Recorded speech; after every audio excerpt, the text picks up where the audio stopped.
बिस्मिल्लाहिर्रहमानिर्रहीम नहमदुहु व नुसल्ली अला रसूलिहिल करीम अम्मा बाद। मोहतरम नाज़रीन इकराम, एक साहिब हैं साबिर जमाल अली, इनकी जानिब से कमेंट है, अस्सलामु अलैकुम, सबा नाम के मीनिंग बताइए।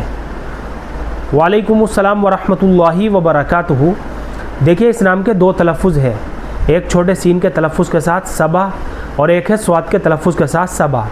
सबसे पहले बात करेंगे हम छोटे सीन के तलफ़ुज़ के साथ। जो सबा है ये अरबी ज़ुबान का लफ्ज़ है और सबा नामी यमन में मलिका बिल्कीस के एक शहर का नाम भी है, जो हज़रत सुलेमान अलैहिस्सलातु वस्सलाम की हम असर भी थी। तो ये तो मालूमात हो गई जो छोटे सीन के तलफ़ुज़ के साथ है सबा। और एक लफ्ज़ आता है स्वाद के तलफ़ुज़ के साथ सबा, ये भी अरबी ज़ुबान का लफ्ज़ है।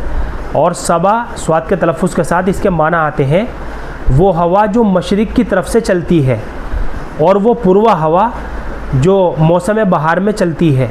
इसी तरीके से और भी इसके माना आते हैं मशरिक़ से आने वाली हवा, सुबह की हवा, ताज़ी हवा।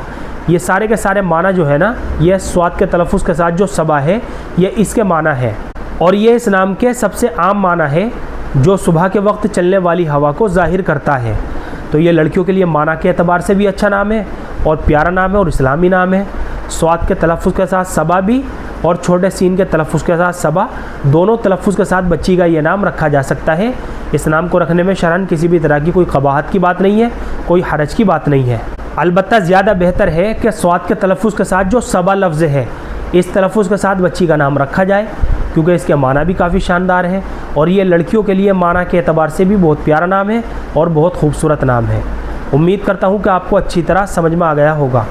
अल्लाह हम सबको सुन्नत व शरीयत पर पाबंद फरमाए। फ़क़त वल्लाहु आलम।